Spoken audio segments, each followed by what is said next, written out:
Yes, people. Welcome back to Let's Talk Everything. I'm your trainee psychotherapist. Welcome. That talks about things that I'm interested in, and that could be to superheroes, movies, Liverpool, football, and a few things in between. But most importantly, my journey into becoming a therapist.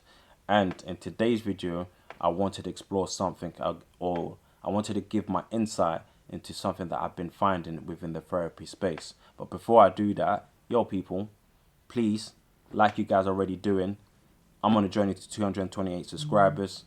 Please subscribe to the channel. Please show love to the channel.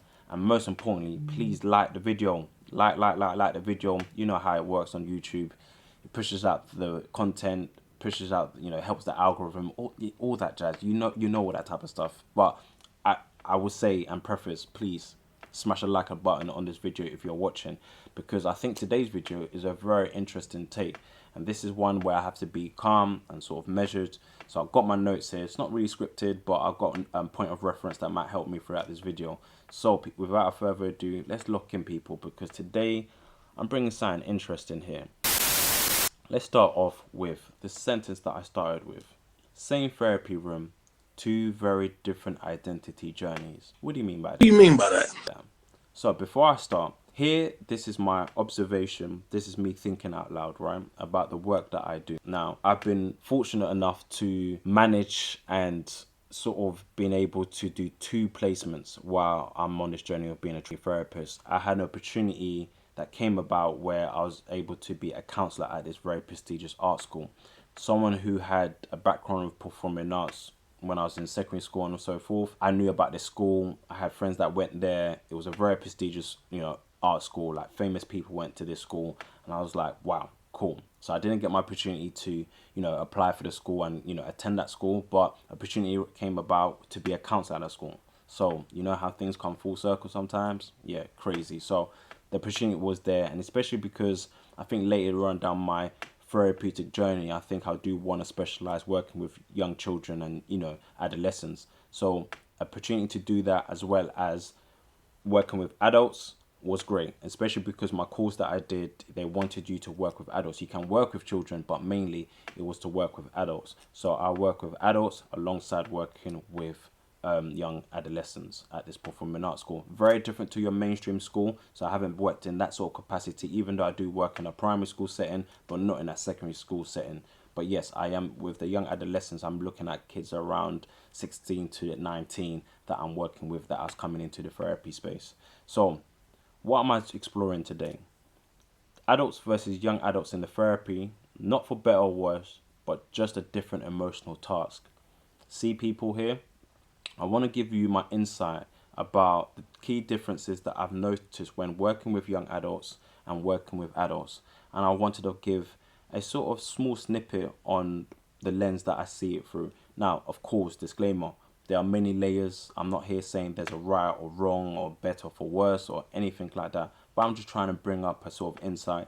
So in the comments, please drop your 2 pence as well. It will be absolutely valid. I'll be like to hear some people's different perspective, whether or not you've seen a therapist within your school setting, or you've been to therapy, or you are training to be a therapist yourself, or in the world of therapy already. So what I've quickly noticed when working with adults and young adults is the differences that you already see when you're at your placement. Working with young adults, I see kids for 12 weekly sessions, and when it comes to the working with adults alongside the NHS, the part of the talking therapies, I'm working with adults for 6 weekly sessions, right? A very time limited counseling. A client will come with a crisis, and you'll be working with that client within that 6 weeks. So it's a lot of the time you're working with the here and now is very different to a very psychodynamic approach, where you probably have time to really kind of unpack the sort of the unconscious processes that's happening within the client, going back to childhood, going back to sort of core memories or traumatic events that you can really sort of flesh out. Now, that's not me saying that you can't do that in a 6 weekly session, but you have to be very boundaried and to make sure that you get the best out of what the client is really bringing into, especially because you're really much dealing with the here and now. So with that being said, this led me to write down: one group arrives asking, who am I becoming? The other asks, who am I now that something is gone? Now, I give you 2 seconds to figure out, who am I talking about? Am I talking about the young adults, or am I talking about the adults that I see? And I'll repeat the quote again. One group arrives asking, who am I becoming? The other asks, who am I now that something is gone? Now, if you thought that the one group arrives asking, who am I becoming, is young adults, that's correct. And the other asks, who am I now that something is gone, is the adults. Because what I seem to find in the therapy space is that, to really flesh out what I mean by that, is the one group that arrives asking, who am I becoming, I think there's a sense of, especially with young adolescents, you got society and social constructs that tells you who to be, but at the same time, you kind of almost a rebel. You kind of go against your own, that sort of grain, and you want to be who you want to sort of be, but you're still trying to figure out, oh, who am I? Like, what are my sort of core values and principles? But when I see with the others are asking, who am I now that something is gone? Imagine you set up a life with principles, values, and especially if you share that with, a loved one, if you share that with someone that you've lost in that sort of capacity, you've come up with these social constructs. You kind of sort of mold yourself within what the society sort of norms. And once that is broken down, the question is not only who am I, but who was that person before as well that believed all this sort of narrative. Now, there's a sort of inner conflict, and it's not saying that young adults don't come in with a sense of inner conflict as well, or there's a sense of identity issues within young adults as well. But I think what I'm finding, especially because remember, in a school that specializes in performing arts, there are kids that intentionally are willing to explore and find out, okay, who am I even with these social constructs? And I think there's a sense of curiosity, a sense of choice. And when they are in a therapy space, you can hear the language that they already have: anxiety, mental health, narcissist. They have all that sort of vocab that's ingrained to them that if they've kind of brought up with. I'm not saying that they use that, but they use that to sort of refer their sort of experiences, and also to highlight also what it means to sort of open up and be vulnerable. These kids as well, like, people may not know, but I do find so far the work that I've done, that the kids that I've seen so far, they are very good at articulating their sort of emotions.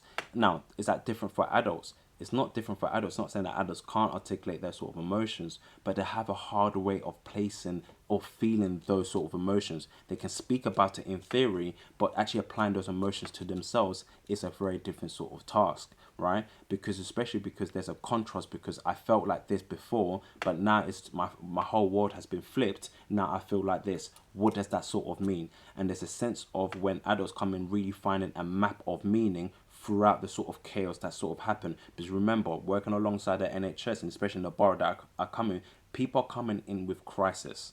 People are coming with a sense of grief, a great sense of infidelity, a sense of traumatic events of abuse, like so many things that are so laid, especially within the borough, and especially working in Southeast London.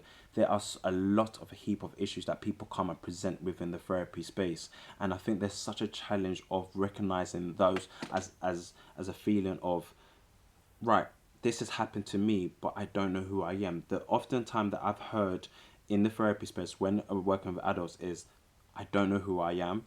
It's a very phenomenal sort of question, because especially someone who looks at therapy of trying to find the oneself within the world of therapy, exploring and finding the sort of connecting components that can make us who we are in today's sort of world. It's a sense of deepening our understanding of oneself, right? But then once that is fractured, the question now becomes, who am I? Let's get further into this and further explore what I mean here. Young adults, identity exploration, trying on sleeves, questioning, experimenting, and discovering values. Adults, identity of a loss, not always grief, but a loss of role, loss of lifestyle, a loss of friendship, and loss of meaning.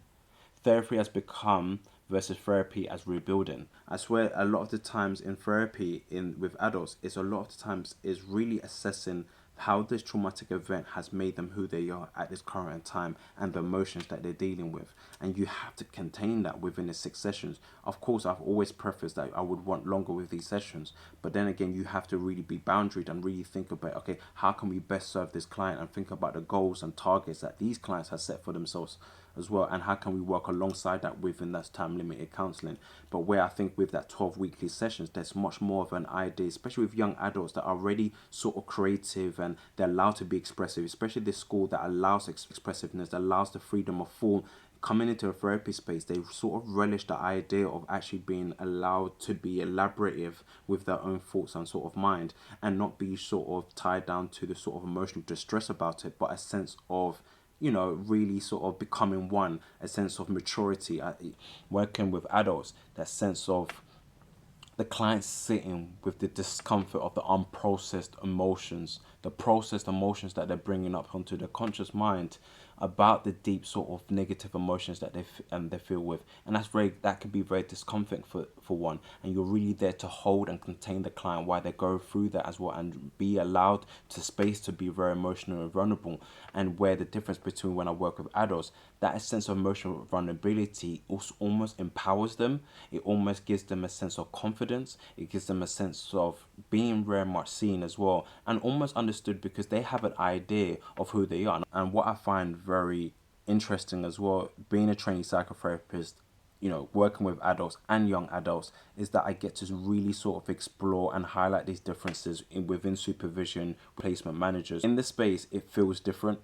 And you can tell, especially with that creativity with the young adults, the imagination that they have, the sort of metaphors that can be used in the therapy space, especially because coming from a performing arts background, I was able to use some of the theatre knowledge that I knew to relay into one of my clients. And I'll talk about that in a minute, but I wanted to really emphasize that sort of feelings where I think when you're working with adults, it's very much that grounding, it's like containment, it's that stabilization, just to plant your foot down and really sit with that.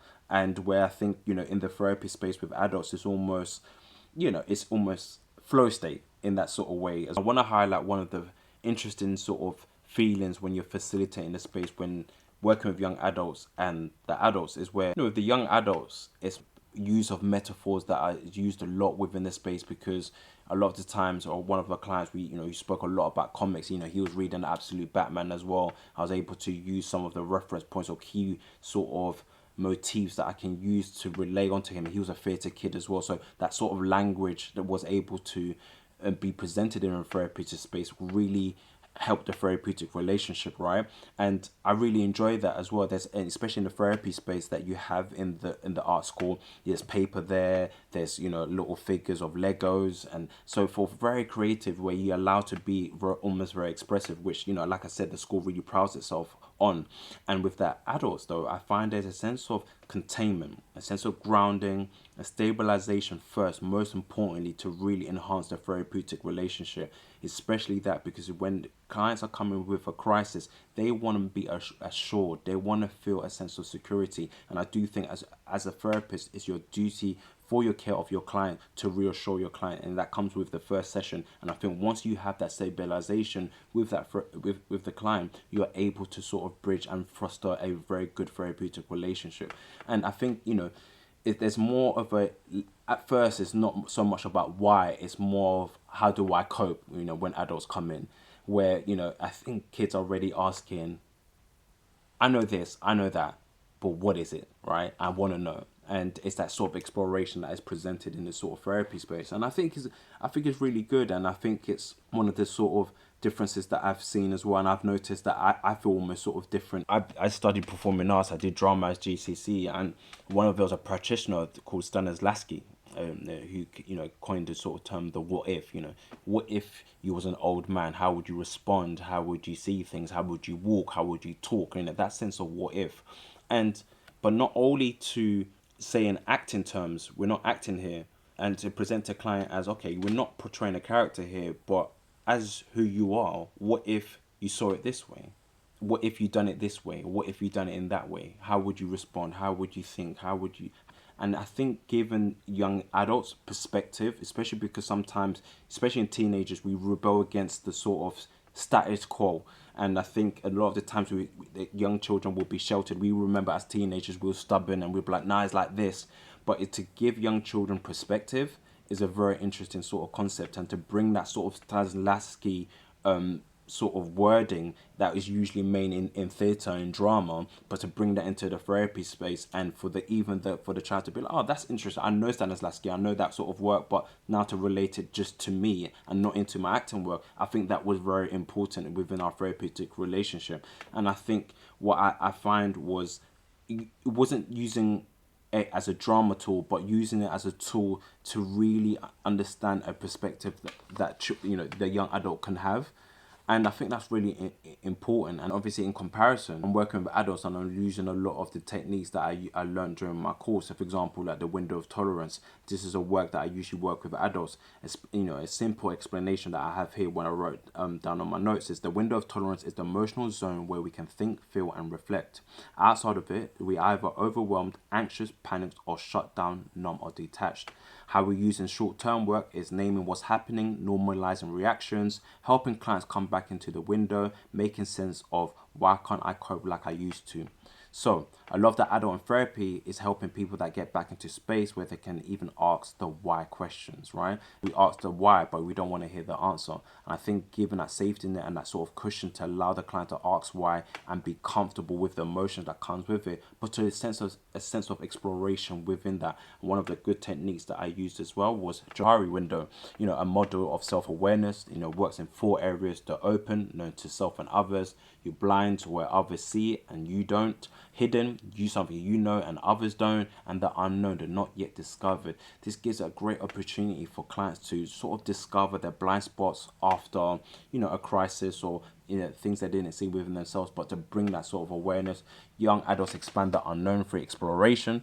Therapy gently swift the hidden and unknown into the awareness, gently bringing that to the conscious awareness of the client, to bring back a sense of understanding and sense of clarity as well, right? Once you bridge that awareness to someone, they have the choice now to work with that sort of awareness, or just to have it aware, to be like, okay, I'm aware of this and let me sit with this awareness, and that can be explored within the therapy space. But I think what I find in that sort of therapy space when working with young adults and working with adults, there's such a difference. There's such a difference coming to the times of referrals that you get, some of the sort of material that you get.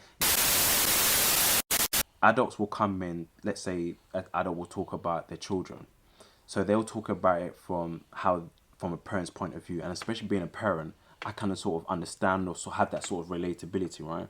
But then when I see the young adults, they're talking it from their sort of perspective as a child.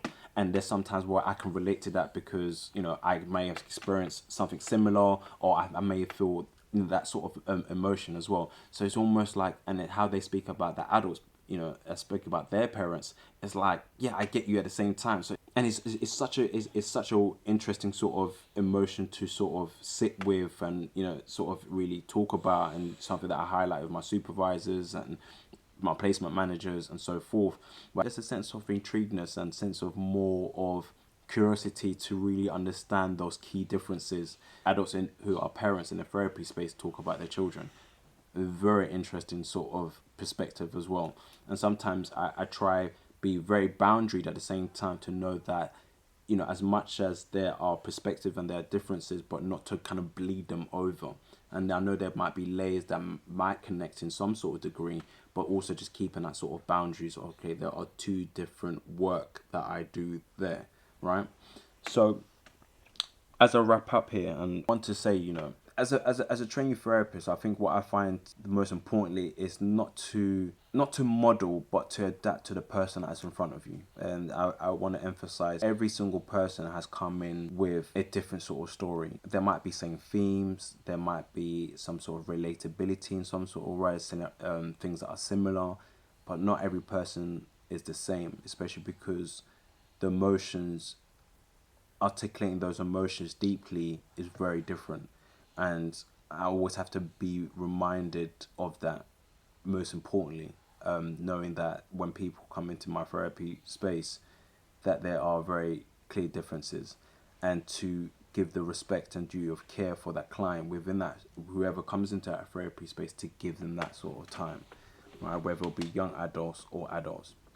I think working like this, identity is never fixed. It's always a motion that's always going to be explored. And I think I always believe in rebranding, reconstructing, re-engineering oneself, to figure out, to sort of, deconstruct certain foundations to make new foundations, especially because experiences will shape us to do that as well. When I see these young adults, I know there'll be a world over time. They will change, but I like to think that, you know, the chance of being in therapy young and allowing themselves to have the necessary tools to be able to explore, especially because the young adults do have that language now. It is very nice to see that they have that, especially when I was young and I remember being in counseling. I didn't have the vocab like that, so it was hard to place what my emotions was, or to relate to the emotions that I was feeling. I kind of knew it in theory, but I didn't really sort of connect with them. And it took me, years and years over time and maturing over time to really now bridge that sort of connection as well. But within that, which I can sort of understand when it comes to adult clients, is that, once you bridge that, there's sometimes an uncomfortable truth or a dark truth about us as humans, or us as an individual, us, our experiences, that goes damn, like that really hurts. And who am I after this hurt, or who am I after this loss, who am I after this event that happened that really shaped me, who I am, but at the same time it's also hurt me. What does that sort of mean? Like, I don't know that. And that's where adults come in sometimes, when that is those unconscious processes that has not been attained or looked after, and they present that, and it comes into a fold of a crisis, and you deal with that in the therapy room. As a therapist, you have to sort of really facilitate that sort of exploration as well, because I think it's a tough sort of ask as well, when you're facing your, some might call it your inner demons, or the inner conflict, the yin and yang of oneself as well. I think recently I said, sometimes the more information that sometimes can be a detriment, and there's sometimes bliss in the ignorance. I remember Thanos said to Tony Stark, "You're not the only man that's cursed with knowledge," because once you do have that sort of knowledge, it can be becoming overwhelming, and it can remind you of, memories or things that are that are associated negatively, that needs to be sort of addressed. And I do believe that therapy will be the space to do that. I want to say, as much as the adults that come in, there's been such deep reflection, there's been such understanding from clients, or that euphoric moment where they've been like, wow, I've never saw it this way, but now I do, or now I seem to understand more about myself. When you bring this sort of stuff like the window of tolerance or the Johari window, and the sense of clarity, the sense of understanding, the sense of assurance, and that sort of ownership of where they've come from, and to who they are now, there is such a clear difference that has been done. It's just, there needs to be more of that. What I wanted to emphasize was just, and talk about, just and give my insight, was that the key, that some of the differences that I've seen working with young adults and adults, an experience that I take with such honor, I take with such sort of courage, because I think you need a sense of courage to be able to deal with that much as well. And there's something that I might talk eventually in my video. How do I sort of protect myself and look after myself within the space, especially doing 2 placement, and you're deep in, and people come with sensitive material, and material that is really sort of overwhelming. How do I sort of contain that for myself? How do I park that away, or process that, and so forth? But being in the work, and being there when there's clients allowing themselves, whether it be adults and young adults, just that sense of exploration, I'm always a big fan of that. I just want to wrap up by saying I didn't want to lose my creativity side. So I remember I introduced Connect 4 with my client, and the reason why I did that with my adult clients, if I have to specify, was that the reason why I brought Connect 4, yes, as a game, yes, as a bit sort of fun, but at the same time I brought into a layer of, okay, give me 4 things that you connect with. Okay, what's something that you connect with? And that word connection, that word connect, what does that mean to you?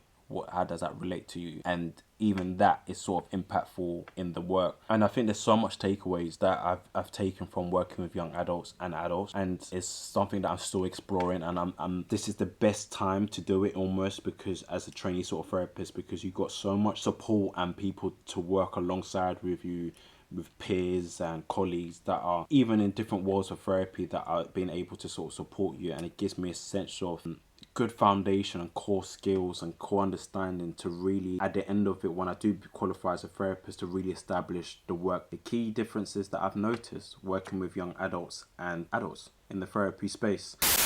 So with that being said, that's it, people. Please like the video. So yeah, man, people, don't forget to comment, like, share, and subscribe. I hope you like this video. I'll see you guys in the next one. Peace.